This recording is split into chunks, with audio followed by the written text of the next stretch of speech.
ప్రియమైన దేవుని పిల్లలారా, మీ అందరికీ మన తండ్రి అయిన దేవుని నుండి, ఆయన కుమారుడును మన రక్షకుడునైన యేసుక్రీస్తు వారి నుండి కృపా సమాధానములు నిరంతరము కలుగునుగాక. ప్రార్థించుకొని సందేశములనికి వెళ్ళుదాం. పరలోకమందున్న మా తండ్రి, మీకు వందనాలు. తండ్రి, భూమి మీద మేము బ్రతుకుటకు పంచభూతాలను సృష్టించి ఆ పంచభూతాలను అనునిత్యము నడిపిస్తున్నందుకు కృతజ్ఞతాస్తుతులు తెలియజేస్తున్నాను తండ్రి. ఏ ఉద్దేశాన్ని బట్టి భూమి మీద మీరు మమ్మను కన్నారో ఆ ఉద్దేశాన్ని గుర్తెరిగి మిమ్మును సంతోషపరిచే పిల్లలుగా భూమి మీద బ్రతుకున్నట్లు మా పట్ల కృప చూపండి. అలాగనే తండ్రి, నేటి దినాన్న బైబిల్ గ్రంథములో నుండి కొన్ని మాటలను మీ పిల్లలకు తెలియజేస్తుండగా సమయోచితమైన జ్ఞానాన్ని నాకును, గ్రహించగల శుద్ధ హృదయాన్ని మీ పిల్లలందరికీ ప్రసాదించమని ప్రాధేయపడుతూ ఈ ప్రార్థనను మీ కుమారుడును మా రక్షకుడునైన యేసువారి అతి శ్రేష్టమైన నామమున సమర్పించుచున్నాను తండ్రి. ఆమేన్. ప్రియమైన దేవుని పిల్లలారా, నేటి దినాన అద్భుతమైన సందేశాన్ని మీకు లేఖనాలను బట్టి తెలియజేయబోతున్నాను. ఈ మాటలు కేవలం క్రైస్తవులకు మాత్రమే అని అనుకోకండి. మొదటిగా మీరు వినండి, మీ కుటుంబ సభ్యులకు వినిపించండి. అటు పిమ్మట యావత్ భూమి మీద కాపురమున్న తెలుగు భాష తెలిసిన ప్రతి ఒక్కరూ విని గ్రహించవలసిన ప్రాథమికమైన సంగతి అండి.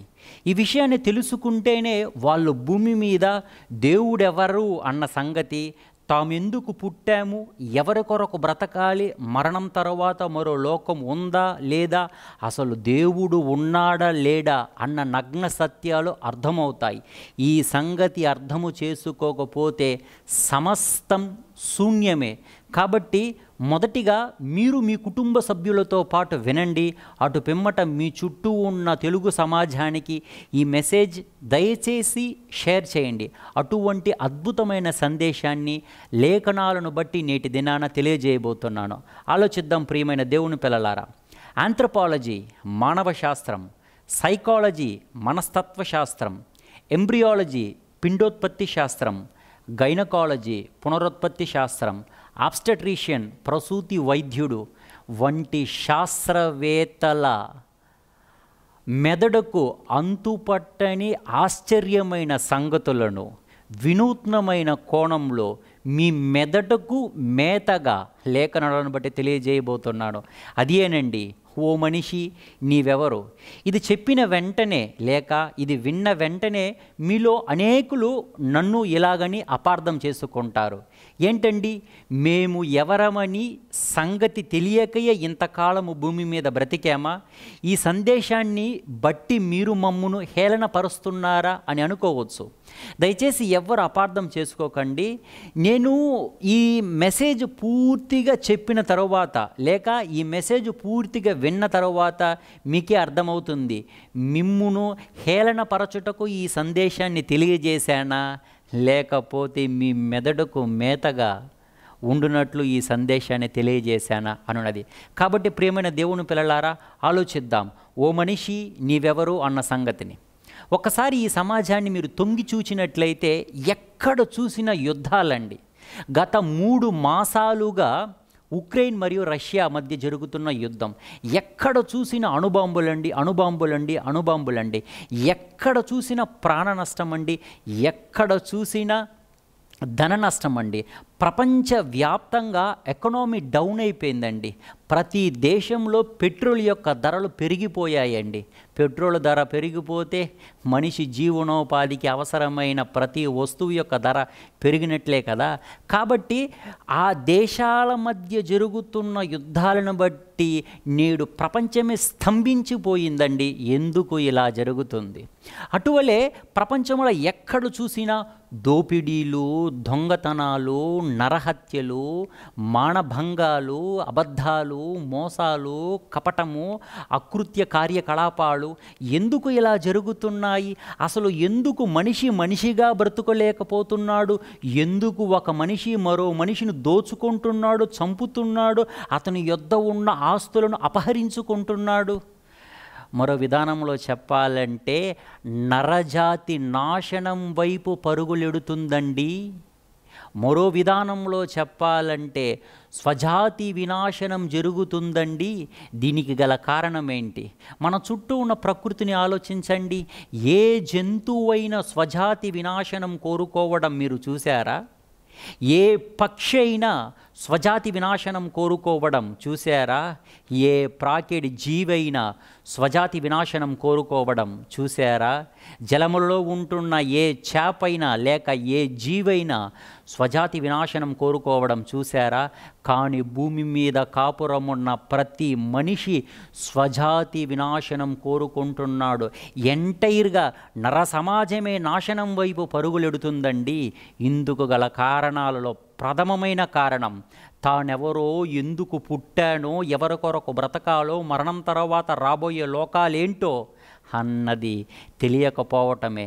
కాబట్టేనండి నేటి దినాన్న శాస్త్రవేత్తల మెదడుకు కూడా అంతుపట్టని అద్భుతమైన విషయాన్ని మీ మెదడుకు మేతగా లేఖనాలను బట్టి తెలియజేయబోతున్నాను. ఆశ్చర్యంగా ఉంటుందండి మీరు ఆలోచిస్తే. ఎవరు చెబుతారు ఈ సమాజానికి నువ్వు ఎందుకు పుట్టావని, నీవెవరని, ఎవరి కొరకు బ్రతకాలని, మరణం తర్వాత రాబోయే లోకాలు ఉన్నవని? ఎవరు చెబితే ఈ సమాజం వింటుందో వాళ్ళు చెప్పలేదండి. ఇంతకు వాళ్ళెవరు? వాళ్ళే 2 వర్గాలకు సంబంధించిన వారు. అందులో మొదటి వర్గం దేవుని గూర్చి తెలియజేసేవారు. వాళ్ళను దైవజనులు అని అంటాము కదండి. ఏ దేవుని గూర్చి చెప్పేవాళ్ళు అన్న సంగతిని ప్రస్తుతం నేను చెప్పటం లేదండి.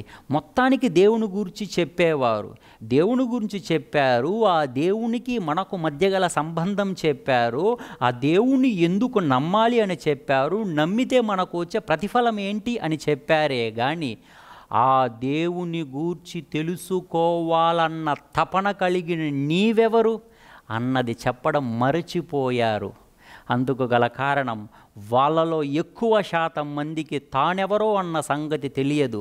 గనుకనే అటుపిమ్మట రెండవ వర్గం శాస్త్రవేత్తలు. వీరు ఏది చెప్పినా ఈ సమాజం గ్రుడ్డిగా నమ్ముతుందండి. దేవుని గూర్చి చెప్పేవారు ఏది చెప్పినా ఎలా ఈ సమాజం నమ్ముతుందో, అది నిజమా అబద్ధమా అన్నది వాళ్ళు పట్టించుకోరండి. వీళ్ళు దైవజనులండి, వీళ్ళు ఏది చెప్పినా వాస్తవమే అని అనుకుంటారో అలాగే శాస్త్రవేత్తలు కూడా ఏది చెప్పినా నిజమే అని నమ్ముతుంది ఈ సమాజం. ఒకప్పుడు నవగ్రహాలు అని చెప్పారు, అటు పిమ్మట అష్టగ్రహాలు అని చెప్పారు, ఇప్పుడు 10 గ్రహాలు అంటున్నారు. లేదు మరలా అష్టగ్రహాలే అంటున్నారు. ఒకప్పుడు కోతి నుండి పుట్టామని చెప్పారు, అటు పిమ్మట చేప నుండి పుట్టామని చెప్పారు, అటు పిమ్మట అమీబా నుండి పుట్టామని చెప్పారు. ఏది నిజం?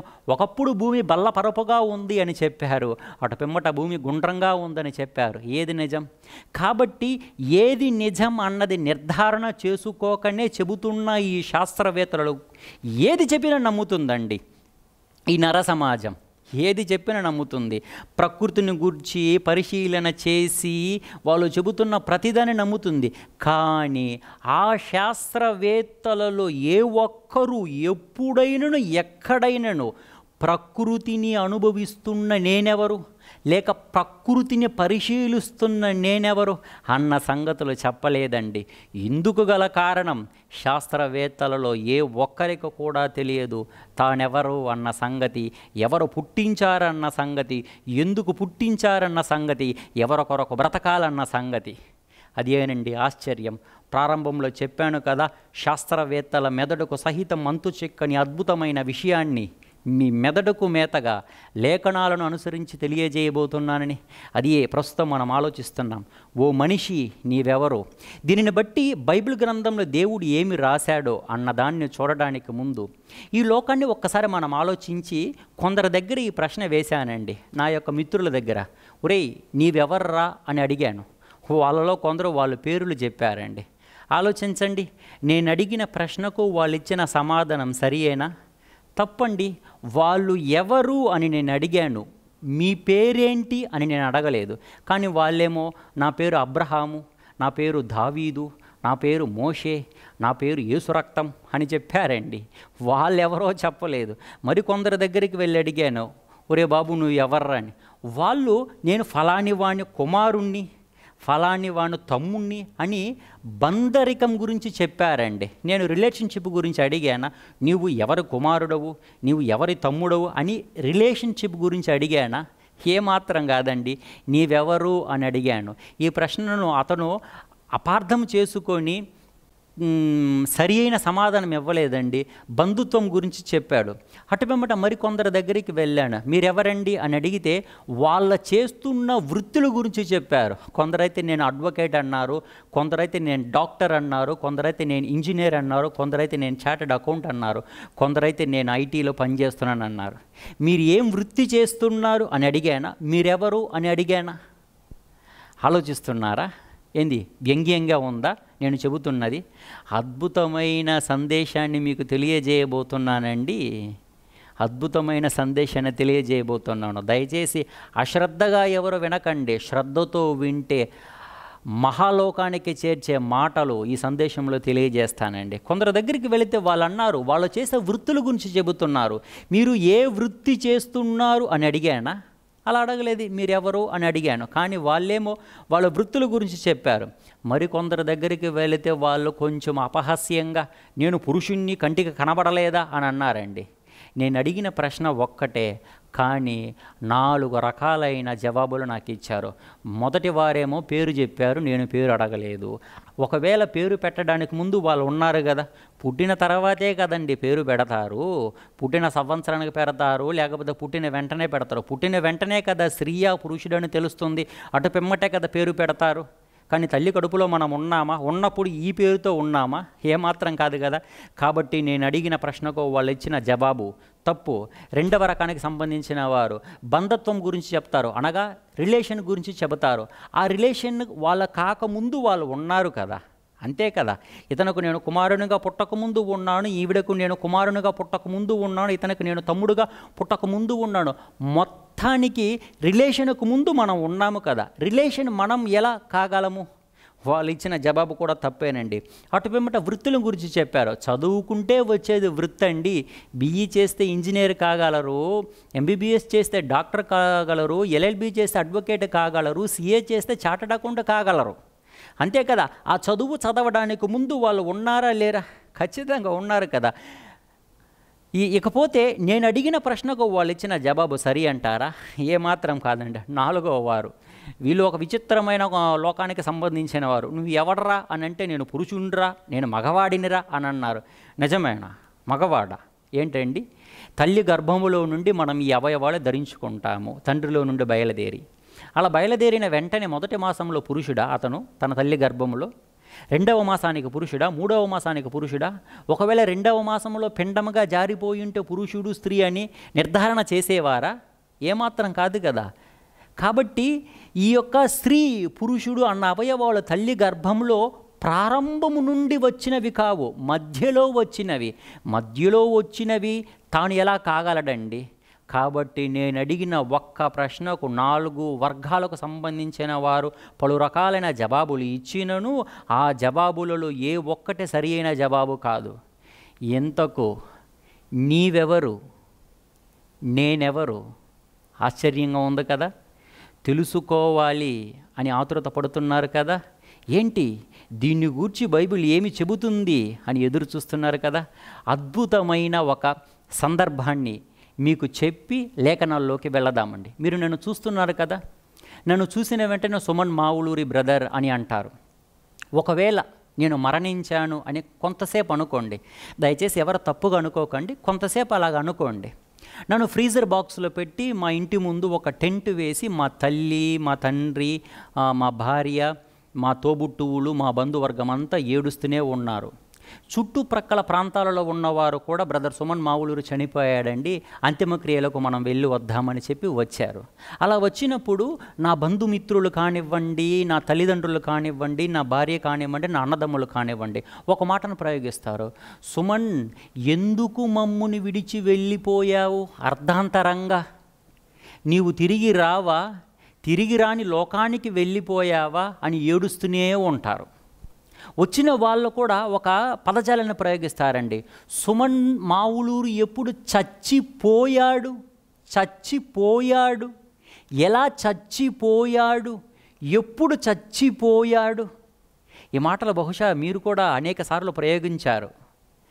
కరెక్ట్గా ఆ యొక్క అంతిమక్రియలు జరిగే సమయానికి ఆ ఇంటి ముందు టెంట్ వేసి ఆ ఫ్రీజర్ బాక్సులో ఉన్న ఆ యొక్క సమయంలో ఈ మాటలని ప్రతి ఒక్కరూ ప్రయోగిస్తుంటారు. ప్రతి ఒక్కరు ప్రయోగిస్తున్నారే కానీ ఆ మాటలో గల భావాన్ని ఎప్పుడైనా మీరు ఆలోచించారా? లేడు, తిరిగి రాడు, చచ్చిపోయాడు, తిరిగి రాని లోకం. ఏంటండి ఆశ్చర్యంగా ఉంది. చచ్చిపోతే ఆ ఫ్రీజర్ బాక్సులో పరుండబెట్టింది ఎవరని? ఇప్పుడు చూస్తున్న కళ్ళే అక్కడ ఉంటాయి, ఇప్పుడు చూస్తున్న ముక్కే అక్కడ ఉంటుంది, ఇప్పుడు చూస్తున్న చెవిలే అక్కడ ఉంటాయి, ఇప్పుడు చూస్తున్న నాలుక, పెదవులు, పళ్ళే అక్కడ ఉంటాయి, ఇప్పుడు చూస్తున్న కాళ్ళు, చేతులు అక్కడ ఉంటాయి. కాకపోతే ఇప్పుడు నిలబడి చూస్తూ మాట్లాడుతున్నాను, అప్పుడు పడుకున్నాను అంతే. కానీ ఇప్పుడు సుమన్ మావులూరి అంటారు, అప్పుడు శవం అంటారు. సుమనందులు లేడు, విడిచిపెట్టి వెళ్ళిపోయాడు. విడిచిపెట్టి వెళ్ళిపోయింది సుమనే కానీ ఈ కంటికి కనబడుతున్న దేహం సుమన్ కాదు. నీ పేరు నువ్వు కాదు, నీకు పెట్టబడింది పేరు. నువ్వు ఫలాని వాని కుమారుడవు, నువ్వు ఫలాని వాని అన్నదమ్ముడవు, ఫలాని వాని అక్క చెల్లెండ్రవు అన్నది బాంధరికం. మీకు అర్థమవుతుందా? నీవు చేస్తున్నది వృత్తి. దేవుడు నీకు స్త్రీ పురుషుడు అన్న ఆకారాన్ని ఇచ్చాడు అంతే. ఈ దేహాన్ని విడిచిపెట్టి వెళ్ళిపోతున్నావే, అదే నువ్వు. ఆలోచిస్తున్నారా? దేహాన్ని విడిచిపెట్టి వెళ్ళిపోయావు కదా. సుమన్ మావులూరి చచ్చిపోయాడు. ఫ్రీజర్ బాక్సులో ఉన్నది సుమన్ మావులూరి కాదు, వెళ్ళిపోయింది సుమన్ మావులూరి. అది పురుషుడా, అది స్త్రీయా? పురుషుడు అన్న ఆకారాన్ని అక్కడ విడిచిపెట్టే కదా వెళ్ళిపోయాడు. స్త్రీ అన్న ఆకారాన్ని అక్కడ విడిచిపెట్టే కదా వెళ్ళిపోతుంది. నపుంసకుడు అన్న ఆకారాన్ని విడిచిపెట్టే కదా వెళ్ళిపోవాలి. మరి వెళ్ళిపోయింది నీవు తప్ప, నీవు ధరించుకున్న శరీరం నీవు కాదు. అద్భుతమైన వచనాన్ని దేవుడు బైబిల్ గ్రంథంలో వ్రాసాడండి. చూద్దాం. ఆదికాండం 25వ అధ్యాయము 8వ వచనము మరియు 9వ వచనం. అబ్రహాము నిండు వృద్ధాప్యమునకు వచ్చిన వాడై మంచి ముసలితనమున ప్రాణము విడిచి మృతి పొంది తన పితరుల యొద్దకు చేర్చబడును. నిండు వృద్ధాప్యము కలిగి అబ్రహాము గారు మరణించారట. మరణించి ఎక్కడకు చేర్చబడ్డాడట? తన పితరుల యొద్దకు చేర్చబడ్డాడట.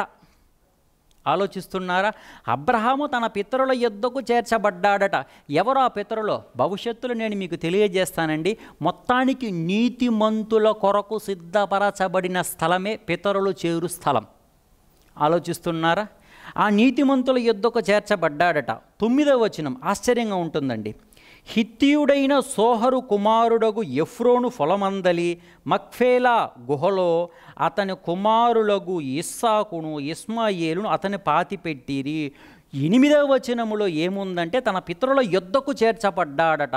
9వ వచనంలో తన కుమారులు అతన్ని పాతి పెట్టారట. ఇంతకు పాతి పెట్టబడినది ఏంటి? పితరుల యొద్దకు చేర్చబడింది ఎవరు? పితరుల యొద్దకు చేర్చబడినది ఎవరు? మక్పేలా గుహలో పాతి పెట్టబడినది దేనిని? ఆత్మయైన అబ్రహాము పితరుల యొద్దకు చేర్చబడితే ఆత్మయైన అబ్రహాము తొడుగుకున్న దేహం మక్పేలా గుహలో పాతి పెట్టబడింది. అనగా కంటికి కనబడుతున్న దేహం నీవు కానే కాదు. మోసపోకు సోదరుడా, మోసపోకు సోదరి, అమ్మా మోసపోకండి. పుట్టినది మొదలుకొని ఈ లోకాన్ని విడిచిపెట్టేంత వరకు అద్దము ముందు నిలుచొని చూస్తున్నామే ఈ దేహం. ఇది మనం కాదు, మనం ఆత్మలమైన మనకు ఒక తొడుగు, ఒక వస్త్రం దేవుడు ధరింపజేశాడు. అది తల్లి గర్భములో. కొందరికి పురుషుడు అన్న ఆకారం, కొందరికి స్త్రీ అన్న ఆకారం, కొందరికి నపుంసకుడు అన్న ఆకారం. మనం ఆకారాన్ని ధరించుకున్నాము. ఇదో ఈ బట్టలు కనబడుతున్నాయే, ఈ బట్టలు నేను ధరించుకున్నాను, ఇంటిలో ధరించుకున్నాను. తిరిగి ఇంటికి వెళ్ళిన తర్వాత ఈ బట్టలు నేను విడిచిపెట్టేయాలి. అలాగే ఆత్మవైన నీకు దేవుడు ఒక బట్ట ధరింపజేశాడు. అది తల్లి గర్భములో. అది నీవు ధరించుకున్న శరీరం. ఏ తల్లి గర్భములో అయితే ఆ శరీరాన్ని ధరించుకున్నావో తిరిగి సమాధిలో విడిచిపెట్టాలి.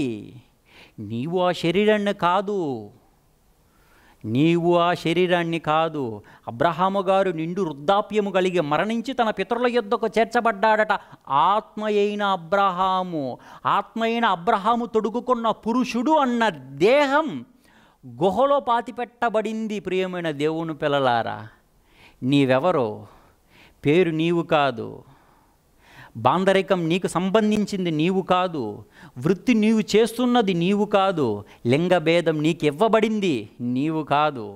ఆలోచిస్తున్నావా? దీని గురించి మరిన్ని మాటలు బైబిల్ గ్రంథంలో చూద్దామండి. అపోస్తలుడైన పౌలు గారు కొరింథీయులకు రాసిన 2వ పత్రిక 5వ అధ్యాయము 7వ వచనం నుండి కంటిన్యూస్గా చదువుతానండి. ఆశ్చర్యంగా ఉంటుంది. కనుక ఈ దేహములో నివసించుచున్నంత కాలము, ఎలా రాశాడు చూడండి, ఈ దేహములో నివసించుచున్నంత కాలము ప్రభువునకు దూరముగా ఉన్నామని ఎరిగియుండియు ఎల్లప్పుడూ ధైర్యము గలవారమై ఉన్నాము. ఈ దేహములో నివసించుచున్నంత కాలము ప్రభువునకు దూరముగా ఉన్నామట. దేహములో మనం నివసిస్తున్నామట. ఇంటిలో ఎలాగైతే నివసిస్తామో మన కేర్ ఆఫ్ అడ్రస్ ఏదండి? సో అండ్ సో చెప్తారు. నెంబర్ 12/3 7వ వీధి, Abhirami avenue, 12th street, so and so Nagar, so and so place అని చెప్తారు కదా. అది మన కేర్ ఆఫ్ అడ్రస్. అలాగే ఆత్మవైన నీకు కూడా ఒక కేర్ ఆఫ్ అడ్రస్ ఉంది. అది నీవు ధరించుకున్న శరీరం. నా కేర్ ఆఫ్ అడ్రస్ ఈ ముఖం చూచిన వెంటనే మీరు సుమన్ మావులూరి అంటారు. ఒకవేళ నన్ను మీరు జపాన్లో చూసినా, ఒకవేళ మీరు నన్ను కొరియాలో చూసినా, ఒకవేళ మీరు నన్ను గుజరాత్లో చూసినా, ఒకవేళ మీరు నన్ను ఢిల్లీలో చూసినా, ఒకవేళ మీరు నన్ను అస్సాంలో చూసినా, ఒకవేళ మీరు నన్ను సౌత్ ఆఫ్రికాలో చూసినా, ఎక్కడ చూసినా బ్రదర్ సుమన్ మావులూరి అంటారు. Because of it is my care of address. కరెక్ట్గా అడ్రస్కి చేరుతుంది కదా ఉత్తరం. అదే ఆత్మనైన నాకు కేర్ ఆఫ్ అడ్రస్ అంటే నేను నివసించు గుడారము ఈ శరీరం. ఎలాగంటున్నాడు చూడండి, ఈ దేహములో నివసించుచున్నంత కాలము ప్రభువునకు దూరముగా ఉన్నామని ఎరిగి. 8వ వచనం అండి, ఇట్లు ధైర్యము కలిగి ఈ దేహము విడిచిపెట్టి ప్రభువు నొద్ద నివసించుటకు ఇష్టపడచ్చు. ఈ దేహమును విడిచిపెట్టి అనగా విడిచిపెట్టడం అంటే ఏంటి? మరణంలో తల్లి గర్భములో ధరించుకున్న ఈ దేహాన్ని మరణంతో విడిచిపెడుతున్నామట. విడిచిపెట్టి ప్రభువు నొద్ద నివసించుటకు ఇష్టపడుతున్నాము. 9వ వచనం కూడా ఆశ్చర్యంగా ఉంటుందండి. కావున దేహమందున్నను దేహమును విడిచినను, ఇంటిలో ఉన్నను ఇల్లు విడిచినను. మీకు అర్థమవుతుందా? ఆత్మనైన నేను దేహమందు ఉన్నను దేహము విడిచినను ఆయనకిష్టులమై ఉండవలనని మిగుల అపేక్షించుచున్నాను. ఓ మనిషి, నీవెవరు? కంటికి కనబడుతున్న బాహ్య రూపం నీవు కాదు. నీ పేరు నీకు పెట్టబడింది. బంధువులు నీవు పుట్టిన తర్వాత మధ్యలో వచ్చింది. చేస్తున్న వృత్తి భూమి మీద నువ్వు చేస్తున్నది. లింగభేదం తల్లి కడుపులో కొంత మాసాలకు నీవు ధరించుకున్నది. మరి నీవు ఆత్మవు. ఆశ్చర్యంగా ఉంది కదా. మరి అద్భుతమైన మాటను కూడా చూద్దామండి. అది అపోస్తలుడైన పౌలు గారు ఫిలిప్పీలకు రాసిన పత్రిక 1వ అధ్యాయం 24వ వచనం. అయినను నేను శరీరమందు నిలిచియుండుట మిమ్మును బట్టి మరీ అవసరమయ్యున్నది. నేను శరీరమందు నిలిచియుండుట అనగా భూమి మీద ఈ శరీరంలో ఉండటం. నేను శరీరమందు నిలిచియుండుట, నేను అనగా ఆత్మనైన నేను శరీరమందు నిలిచియుండుట. ఏంటండి, ఎటువంటి పదజాలాన్ని ప్రయోగించాడు అపోస్తలుడైన పౌలు గారు. పండితుడండి. ఆ పదాలు రాయటంలో ఆయనకున్న నైపుణ్యం ఉంది చూసారా? ఆశ్చర్యం అండి. అపోస్తలులో అగ్రగణ్యుడైన పేతురు గారు కూడా ఆశ్చర్యపడతాడండి ఆయన ఉపయోగించిన పదజాలాలను. నేను శరీరమందు నిలిచియుండుట, ఆత్మనైన నేను శరీరమందు నిలిచియుండుట అనగా కంటికి కనబడుతున్న దేహం నేను కాను. జాగ్రత్తగా వినండి. నేను ఆత్మను. తల్లి గర్భములో వస్త్రమైన ఈ దేహాన్ని ధరించుకున్నాను. మరణంతో ఈ దేహాన్ని విడిచిపెడతాను.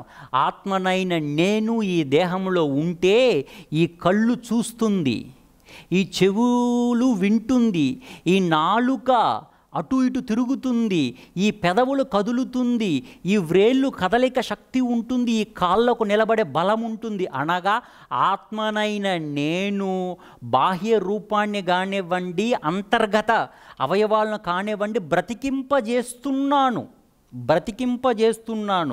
నేను ఈ దేహాన్ని విడిచిపెట్టాననుకోండి, ఈ దేహములో ఉంటున్న ఏ ఒక్క అవయవం పని చెయ్యదు. అనగా ఆత్మనైన నేనే ఈ అవయవాలను జీవింపజేస్తున్నాను. మీకు కరెక్ట్గా అర్థం కావాలంటే, మన ఇంట్లో కరెంట్ ఉందండి, ఆ కరెంట్ ఫ్యాన్ని తిప్పుతుంది, లైట్ని వెలిగిస్తుంది, రేడియోని వినిపిస్తుంది, టీవీని చూపిస్తుంది. కరెంట్ ఒకటే కదండి. వెవ్వేరు పరికరాలలో వెళ్ళిన వెంటనే ఆ పరికరం ఏ పని అయితే చేస్తుందో ఆ పనిని అందులోకి వెళ్ళిన విద్యుత్ శక్తి చేయిస్తుంది. ఫ్యాన్ను త్రిప్పుతుంది, లైట్ను వెలిగిస్తుంది, రేడియోను మాట్లాడనిస్తుంది, టీవీని చూపిస్తుంది, ప్రొజెక్ట్ను డిస్ప్లే చేస్తుంది, బండిని నడుపుతుంది. శక్తి పరికరాన్ని బట్టి పని చేయిస్తుంది. అలాగే ఆత్మనైన నేను ఈ దేహంలో ఉంటే కళ్ళు చూసే తత్వం, చెవులు వినే తత్వం, నాలుక ఆడించే తత్వం, పెదవులు కదిలే తత్వం, వ్రేళ్ళు కదిలే తత్వం, కాళ్ళు నిలిచే తత్వం, గుండి కొట్టుకునే తత్వం, మూత్రపిండాలు శుద్ధీకరణ చేసే తత్వం, జీర్ణాశయం ఫిల్టర్ చేసే తత్వం. ఆశ్చర్యంగా ఉంది కదండి. కంటికి కనబడుతున్న అవయవాలను కానివ్వండి, కంటికి కనబడని అవయవాలను కానివ్వండి, జీవింపజేసేది ఆత్మనైన నేను. మీకు అర్థమవుతుందా? మరో అద్భుతమైన విషయాన్ని చూద్దామండి. అపోస్తులుడైన పేతురు గారు రాసిన 2వ పత్రిక 1వ అధ్యాయం 13వ వచనం 14వ వచనం. మరియు మన ప్రభువు అయిన యేసుక్రీస్తు నాకు సూచించిన ప్రకారము నా గుడారమును త్వరగా వచ్చి వలసినని ఎరిగి నేను నా గుడారములో ఉన్నంత కాలము ఈ సంగతులను జ్ఞాపకము చేసి మిమ్మును రేపుట న్యాయమని ఎంచుకొనుచున్నాను. నా గుడారమును త్వరగా విడిచిపెట్టవలసినని ఎరిగి. ఎట్లా రాస్తున్నాడు చూడండి. నా గుడారములో ఉన్నంత కాలము, నా గుడారాన్ని విడిచిపెట్టాలట, నా గుడారములో ఉన్నంత కాలమట. గుడారం అంటే శరీరం అండి, గుడారం అంటే శరీరం. అపోస్తులుడైన పౌలు గారు రాశారు కదా, నా దేహములో నివసించుచున్నంతకాలం. ఎందులో నివసిస్తామో దాన్నే కదండి మనం గుడారము అంటాము. మన భాషలో ఇల్లు అంటాము. ఇల్లు అనినను, గుడారము అనినను, నివసించు స్థలము అనినను పర్యాయ పదాలండి. భావం ఒక్కటే. మీకు అర్థమవుతుందా? ఎటువంటి మాటను రాశారు? నా గుడారాన్ని విడిచిపెట్టాలట. మరో అద్భుతమైన మాటను చూద్దామా? అపోస్తలుడైన పౌలు కొరింథీయులకు రాసిన 2వ పత్రిక 12వ అధ్యాయము 2వ వచనము. క్రీస్తునందున్న ఒక మనిషిని నేను ఎరుగుదును. ఒక నీతిమంతుని గురించి చెబుతున్నాడండి. క్రీస్తు కొరకు ప్రయాసపడిన ఒక నీతిమంతుని గురించి చెబుతున్నాడండి, తనను గురించి కాదు. అనేక మంది క్రైస్తవ దైవజనులు ఇది పౌలు గారు తనను గురించిన దర్శనను చూసి వ్రాస్తాడు అని అంటారు. కానీ అది తప్పు.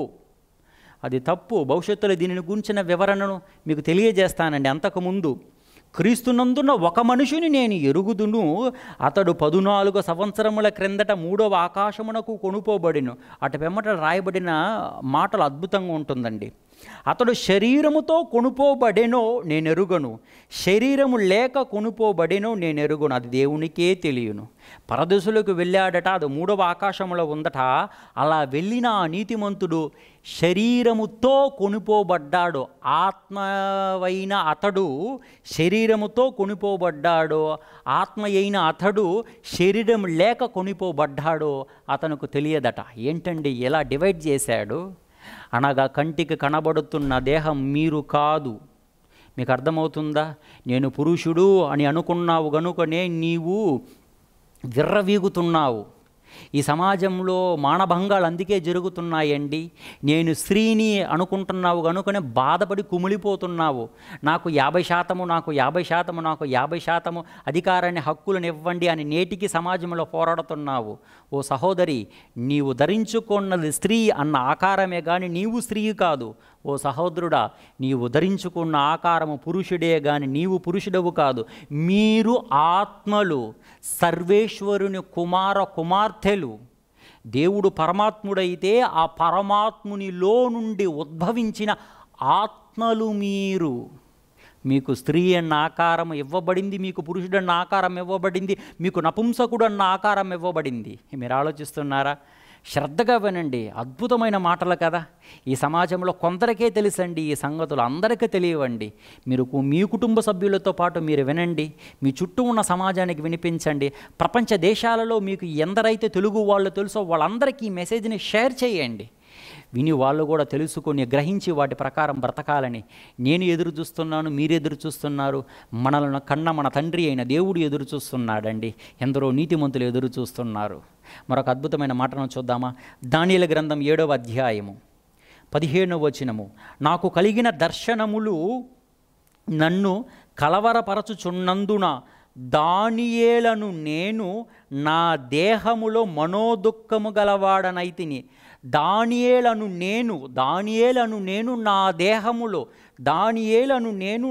దేహములో మనోదుఃఖము గలవాడనైతిని. ఎలాగ రాశాడో చూడండి పదజాలాన్ని. నేను దేహము కాదు, దానియేలను నేను అంటే పేరు దేనికి? ఆత్మకు. చచ్చిపోయిన తరువాత అక్కడ పరుండబెట్టిన శవానికి సుమన్ మావులూరి అంటారా? శవం శవం శవం. కాల్చిన తర్వాత బూడ్చిపెట్టిన తర్వాత పీనుగు పీనుగు శవం. మరి పేరు ఎవరికి? పేరు ఆత్మలైన మీకండి. దానియేలను నేను నా దేహములో మనోదుఃఖము గలవాడనైతిని. నేను దానియేలును నా దేహములో ఉంటున్నాను అని చెప్పాడు చూడండి. కాబట్టి ప్రియమైన దేవుని పిల్లలారా, ఓ మనిషి నీవెవరు అని మిమ్మును ఎవరైనా ప్రశ్నించినట్లయితే మీరు చెప్పవలసిన సమాధానం ఒక్కటే, నేను ఆత్మను. మీరు చేస్తున్న పనులు కానివ్వండి, మీరు చదువుకున్న చదువులు కానివ్వండి, మీరు ఎవరికి పుట్టారో వాళ్ళ యొక్క రిలేషన్షిప్ కానివ్వండి, మీరు ధరించుకున్న లింగభేదం కానివ్వండి, ఏది చెప్పినా అది తప్పు. నేను ఆత్మను అని చెప్పండి, విన్న వాళ్ళ చెవులు గింగురుమంటాయి. చివరకు ఒక అద్భుతమైన పదజాలాన్ని ప్రయోగిస్తానండి. నాలో ఆత్మ ఉంది అన్న పదప్రయోగం తప్పు. మరలా చెబుతానండి.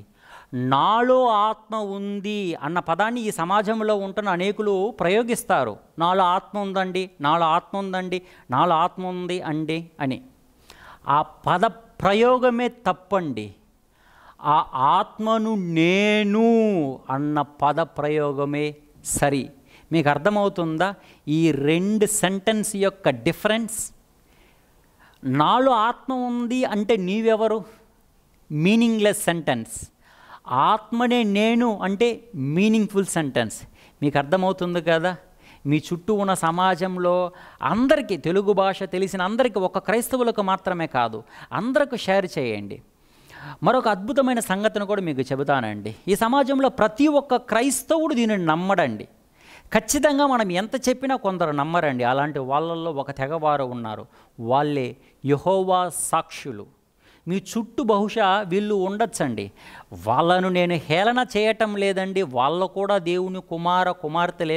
వాళ్ళు కూడా మారు మనసు పొందాలి అన్నది దేవుని యొక్క ఇష్టం అయితే ఆయన ఇష్టమే నా ఇష్టం కూడా.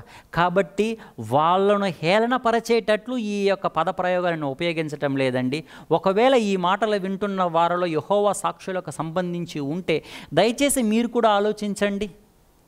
ఒకవేళ యెహోవా సాక్షుల ద్వారాగా మీరు కలవర పెట్టబడితే మీరు కూడా ఆలోచించండి. అద్భుతమైన సంగతులు నేను తెలియజేస్తాను.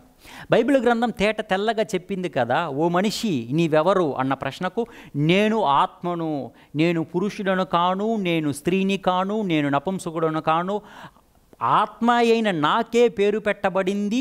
నేను ధరించుకున్న శరీరమే పురుషుడు స్త్రీ, నేను చేస్తున్న వృత్తులే ఈ పనులు అని క్లియర్ కట్గా మీకు తెల్లగా అర్థమైపోయింది కదండి. కానీ ఈ యెహోవా విట్నెస్ అనగా యెహోవా సాక్షులకు సంబంధించిన వారు ఏమంటారంటే మనలో ఆత్మ అంటూ ఏ భాగము లేదు అని అంటారండి. బహుశా వాళ్ళ యొక్క పుస్తకాల మీలో కొందరు చదువు ఉండొచ్చు. వాళ్ళు ఏమంటారంటే తండ్రి అయిన దేవుణ్ణి యెహోవా అని పిలవాలంటారు. అలా పిలవడం తప్పు అని నేను అనటం లేదండి. పిలిస్తే ఓకే, పిలవకపోయినా ఓకే. ఇదే నా యొక్క భావం. దీని గురించిన సందేశాన్ని భవిష్యత్తులో నేను తెలియజేస్తానండి. అటు పిమ్మట యేసుక్రీస్తు వారిని కుమారుడు అని అనటం కంటే మికాయేలు దేవదూత అని అంటారు. అటు పిమ్మట మరణించిన తరువాత అందరూ నీతిమంతులు పరలోకం వెళ్ళారట. 144,000 మంది మాత్రం వెళుతారట. మిగిలిన వాళ్ళు క్రొత్త ఆకాశం కొత్త భూమిగా సృజింపబడి భూమి మీదే ఉంటారట. మరో విచిత్రం ఏంటంటే చనిపోయిన తర్వాత నరకం అన్నదే లేదట. ఇదే వీళ్ళ యొక్క సిద్ధాంతాలు. ఈ సిద్ధాంతాలలో మానవునిలో ఆత్మ అంటూ ఒక భాగమే లేదు. ఇది తర్జుమాలో జరిగిన పొరపాటు అని ఆ పుస్తకాలలో వ్రాయబడి ఉందండి. ఒకవేళ మీ చుట్టూ ఉన్న యెహోవా సాక్షులు ఉంటూ వాళ్ళ దగ్గర ఆ పుస్తకాన్ని తీసుకొని చదవండి. ఒకవేళ యెహోవా సాక్షులు ఈ మాటలను వింటుంటే సహోదరుడా, సహోదరి, దయచేసి మీరు అపార్థం చేసుకోకండి. మీకు కూడా దేవుని జ్ఞానాన్ని వెదజల్లాలి అన్నదే నా యొక్క ఆతృత. నేను తృష్ణ కలిగి ఉన్నాను. సమాజంలో ఉంటున్న ప్రతి ఒక్కరికి దైవ సందేశాన్ని అందజేయాలన్నదే నా యొక్క ఉద్దేశం. అంతేగాని మీ మనస్సును గాయపరచి, అంతేగాని మిమ్మల్ని హేళపరిచేంత ఉద్దేశం నాలో ఏమాత్రం లేదండి. ఒకవేళ అటువంటి ఉద్దేశంతో నేను ఈ యొక్క సందేశాన్ని అందజేస్తే దేవుడు నాకు తగిన శిక్షలు ఇవ్వునుగాక. కాబట్టి ప్రేమైన దేవుని పిల్లలారా, వాళ్ళు ఏమంటారంటే మనలో ఆత్మ అనే భాగం ఏది లేదండి, తర్జుమా చేయటంలో తప్పులు జరిగాయి అంటారు. హీబ్రూ భాషలో నుండి కదండి పాత నిబంధన ట్రాన్స్లేట్ చేయబడింది, క్రొత్త నిబంధన గ్రీకు భాషలో నుండి ట్రాన్స్లేట్ చేయబడింది. అలా ట్రాన్స్లేట్ చేస్తుండగా నెఫేష్, మీరు కూడా రాసుకోండి, నెఫేష్ ఇది హీబ్రూ పదం, సైఖే ఇది గ్రీకు పదం. ఈ పదాలను తెలుగు భాషలో ఎలా తర్జుమా చేశారంటే ప్రాణం, మనిషి, జీవం అని ట్రాన్స్లేట్ చేశారట. మీకు అర్థమవుతుందా? నెఫేష్ అన్న హీబ్రూ పదాన్ని, సైఖే అన్న గ్రీకు పదాన్ని ప్రాణం, మనిషి, జీవం అని తర్జుమా చేశారట. అటు పిమ్మట రూఆహ్ అన్న హీబ్రూ పదం న్యూమా అన్న గ్రీకు పదాన్ని జీవవాయువు, ఆత్మ అని తర్జుమా చేశారట. తర్జుమాలలో జరిగిన లోపాన్ని బట్టి మనలో ఆత్మ ఉంది అన్న తప్పుడు ఉద్దేశాన్ని కలిగి క్రైస్తవులు ఉంటున్నారు అన్నదే వాళ్ళ యొక్క ఉద్దేశం. ఒకవేళ ఇదే నిజమైతే నేను ఒక ప్రశ్న వేస్తానండి. ప్రతి ఒక్కరూ హీబ్రూ భాషే చదివాలి. దేవుడు అన్యాయస్తుడా మీరు చెప్పండి? తెలుగు భాషలో బైబిల్ చదివితే పరలోకానికి వెళ్ళలేమా? మన చుట్టూ ఉన్న తమిళ భాష కానివ్వండి, కన్నడ భాష కానివ్వండి, మలయాళ భాష కానివ్వండి, ఒడియా భాష కానివ్వండి, మరాఠీ భాష కానివ్వండి, గుజరాత్ భాష కానివ్వండి, హిందీ భాష కానివ్వండి, సంస్కృత భాష కానివ్వండి, ఆంగ్ల భాష కానివ్వండి, ఈ భాషలకు సంబంధించిన బైబిల్ చదివితే మనం పరలోకానికి వెళ్ళలేమా? ఏంటండి వీళ్ళు చెప్పే మాటలు? హీబ్రూ భాషలో ఈ మాట ఉంది, గ్రీకు భాషలో ఈ మాట ఉంది, వీటిని ఇలా తప్పుగా తర్జుమా చేశారని. అన్నీ తప్పు అని నేను అనటం లేదండి, కానీ ఆ భాషలో ఉన్నది మాత్రమే నిజం అనటం తప్పు కదండి. దేవుడు అన్యాయస్తుడా? ఏ భాషకు సంబంధించిన వారు ఆ భాషలో దైవ గ్రంథమును చదివి మారు మనసు పొంది పరలోకానికి రావాలి అన్నదే కదండి దేవుని యొక్క చిత్తం. అందుకే కదండి అనేక నీతిమంతులను పుట్టించాడు. అందుకే కదండి ఆ నీతిమంతులు వాళ్ళ యొక్క దేశాలను విడిచిపెట్టి మన దేశానికి వచ్చి మన భాష నేర్చుకొని గ్రామర్ కూడా నేర్చుకున్నారండి. తెలుగు భాషలో పుట్టినా, తెలుగు చదువుకుంటున్నా, తెలుగు వాళ్ళ మధ్య ఉన్న మనము మాట్లాడిన దానికంటే, మనము వ్రాస్తున్న దానికంటే వాళ్ళు మాట్లాడి వ్రాసిన వచనాలన్నీ ఆశ్చర్యం అండి. కొన్నిసార్లు తెలుగు పదాలు చదువుతుంటే అర్థం కాదండి. తెలుగు డిక్షనరీ తీసుకున్నానండి. పుట్టినప్పటి నుండి తెలుగువాడైన నాకు తెలుగు అర్థం కాలేదే, కానీ వాళ్ళు తెలుగు భాషకు సంబంధించిన వారు కారు. ఇటువంటి గ్రామటికల్గా రాశారు. ఎందుకు పుట్టించాడు? తెలుగు భాషలో వారు పరలోకానికి రావాలి, తమిళ భాషలో వారు పరలోకానికి రావాలి, భూమి మీద ఎన్ని భాషలు ఉన్నాయో అన్ని భాషలకు సంబంధించిన వారు పరలోకానికి రావాలి అన్నదే కదండి దేవుని యొక్క ఎదురుచూపు. మరి హీబ్రూ భాషలో ఉన్నదే నిజం, గ్రీకు భాషలో ఉన్నదే నిజం అని చెప్పడం ఎంతవరకు వాస్తవం అండి? ఒకవేళ వీళ్ళు చెప్పారు కదా, నెఫేష్ అన్న గ్రీకు పదం, సైఖే అన్న గ్రీకు పదం ప్రాణం, మనిషి, జీవం. అలాగే రూఆహ్ అన్న గ్రీకు పదం, న్యూమా అన్న గ్రీకు పదం జీవ వాయువు మరియు ఆత్మ సంబంధించిన విషయాలు, కాబట్టి మనలో ఆత్మ అంటూ లేదు అని అంటున్నారు కదా. దీనికి ఒక ఎగ్జాంపుల్ కూడా ఇస్తారండి. వెలుగుతున్న క్రొవ్వొత్తిని చూపిస్తారండి. ఆ యొక్క వెలుగును ఆర్పితే వెలుగు ఎక్కడికి వెళ్ళింది? వాళ్ళ ప్రశ్న అండి. వెలుగు ఎక్కడికి వెళ్ళింది? చెప్పలేము కదా. అలాగే మనిషి చనిపోయిన తర్వాత కూడా ఎక్కడికి వెళ్ళాడో చెప్పలేము. అలాగే నిద్రావస్థలోకి వెళ్ళిపోయాడు, అది గాఢ నిద్ర, అదే మరణం అని అంటారండి. ఒకవేళ ఇదే వాస్తవం అయితే దీన్ని గూర్చిన లేఖనాలు ఏమి చెబుతున్నాయో ఆలోచిద్దామా? ఆశ్చర్యమైన విషయాన్ని చెబుతానండి. నేను మన గూర్చిన విషయాలు చెప్పడం కంటే యేసుక్రీస్తు వారిని గూర్చే చెబుతానండి. ఆశ్చర్యంగా ఉంటుంది. హెబ్రీయులకు రాసిన పత్రిక 10వ అధ్యాయం 5వ వచనం. కాబట్టి ఆయన ఈ లోకమందు ప్రవేశించినప్పుడు, ఆయన అనగా యేసుక్రీస్తు వారు ఈ లోకంలో ప్రవేశిస్తున్నాడు. ఎలా ప్రవేశించాడో? ఆత్మగా ప్రవేశించాడు. మీకు అర్థమవుతుందా? యేసుక్రీస్తు వారు 2000 సంవత్సరాలకు క్రితమే కదండి కన్యక అయిన మరియ గర్భాన ప్రవేశించాడు. ప్రవేశించకముందు పరలోకంలో ఉన్నాడు. ఎలా ఉన్నాడు ఇప్పుడు చెప్పండి? మనలో ఆత్మ అంటూ ఒక విభాగము లేదు అని మనుషుల గురించి మాట్లాడుతున్నారు. మనుషుల గురించిన వివాదం ప్రస్తుతం అవసరం లేదు. సాక్షాత్తు యేసుక్రీస్తు వారి గురించి చెబుతాను. కన్యక గర్భంలో ప్రవేశించడానికి ముందు యేసుక్రీస్తు వారు పరలోకంలో ఎలాగున్నారు ఇప్పుడు చెప్పగలరు కదా? ఆత్మగా చెప్పగలరు కదా? 5వ వచనం అండి. కాబట్టి ఆయన ఈ లోకముందు ప్రవేశించినప్పుడు ఇలాగ చెబుతున్నాడు, బలియు అర్పణయు నీవు కోరలేదు కానీ నాకు ఒక శరీరం పరలోకంలో ఆత్మగా ఉన్న నాకు తల్లి అయిన కన్య మరియ గర్భాన ఒక శరీరాన్ని నీవు అమర్చితివి, అనగా ఆత్మనైన నాకు ఒక శరీరాన్ని అమర్చావు అని అంటున్నాడండి. ఇప్పుడు చెప్పండి, మనలో ఆత్మ ఉంది. ఫస్ట్ చెప్పాను కదా, మనలో ఆత్మ ఉందన్నమాట తప్పండి. మీకు అర్థం కావడానికి బహుశా పద ప్రయోగం వాడాను. నేనే ఆత్మనైన నాకు ఒక దేహం తల్లి గర్భంలో అమర్చబడింది. అది ఏనండి సరి. యేసుక్రీస్తు వారు మరణించే సమయానికి కూడా ఒక అద్భుతమైన మాట అంటాడు కదా, నేడు నీవు నాతో కూడా పరదైసులో ఉందువు. నా దేహాన్ని గుహలో పెడుతున్నారు కానీ ఆత్మనైన నేను 3వ ఆకాశమైన పరదేశంలోకి వెళుతున్నాను. నాతో పాటు నీవు కూడా ఆ నీతిమంతుల లోకానికి రా అని ఇన్విటేషన్ పలికాడండి, ఆహ్వానం పలికాడండి. నేడు నీవు నాతో కూడా పరదైసులో ఉందువు. తల్లి గర్భములో నాకు అమర్చబడిన శరీరం గుహలో పెట్టబడింది. ఆ దేహాన్ని ధరించుకొనుటకు ముందు నేను ఆత్మను కదా, పరలోకములో ఉన్నాను కదా. పరలోకము నుండి కన్య మరియ గర్భాన ప్రవేశించి శరీరాన్ని ధరించుకొని మరణంతో శరీరాన్ని విడిచిపెడితే ఆ శరీరం గుహలో దాచిపెట్టబడింది. నేనైతే 3వ ఆకాశమైన పరదేశంకు కొనుపోబడ్డాను.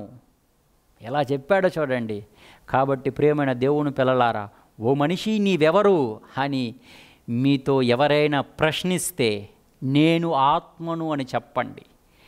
ఆత్మనైన నాకు ఒక దేహం తల్లి గర్భములో దేవునిచే అమర్చబడింది అని చెప్పండి. ఇది ఏనండి సరి. శ్రద్ధగా విన్నారా? ఆలోచించండి, లేఖనాలను బట్టి ఆలోచించండి. అద్భుతమైన సంగతులు నేర్చుకున్నారు కదా, అందరికీ షేర్ చేయండి. ప్రార్థించుకుందాం. పరలోకమందున్న మా తండ్రి, లోకములో ఉంటున్న జ్ఞానులను అజ్ఞానులుగా మార్చాలి అన్నదే మీ యొక్క ఆశ తండ్రి. విర్రవీగుతున్నారు. అందుకే ఈ ప్రపంచంలో శాస్త్రవేత్తలకు శాస్త్రజ్ఞులకు కొన్ని సంగతులను మరుగుపరచి మీరు కనిన మీ పిల్లలకు మాత్రం అద్భుతమైన సంగతులను తెలియజేస్తున్నందుకు కృతజ్ఞతాస్తుతులు తెలియజేస్తున్నాను తండ్రి. మేము ఆత్మలమన్న సంగతిని తెలియజేశారు, అందును బట్టి మీకు వందనాలు తండ్రి. ఆ సంగతి అర్థము కాలేదు కాబట్టే ప్రపంచంలో మారణ హోమాలు, మానభంగాలు, నరహత్యలు, దోపిడీలు, దొంగతనాలు, మనిషిగానే బ్రతకటం లేదు. స్వజాతి నాశనం, నరజాతి నాశనం వైపు పరుగులెడుతుంది. నేటి దినాన్న మేము ఆత్మలమని, మాకు శరీరం ఇవ్వబడిందని, కొంతకాలం భూమి మీద బ్రతుకుటకే వచ్చామన్న సంగతి మీరు కనిన మీ పిల్లలకు లేఖనాలను బట్టి తెలియజేశాను తండ్రి. వాళ్ళ హృదయాలలో లోతుల్లోకి వెళ్ళి నాటుకోవాలి.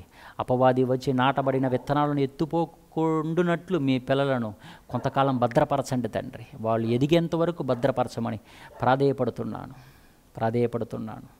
ఎవరు మనసులను గాయపరచాలన్నది నా ఉద్దేశం కాదు తండ్రి.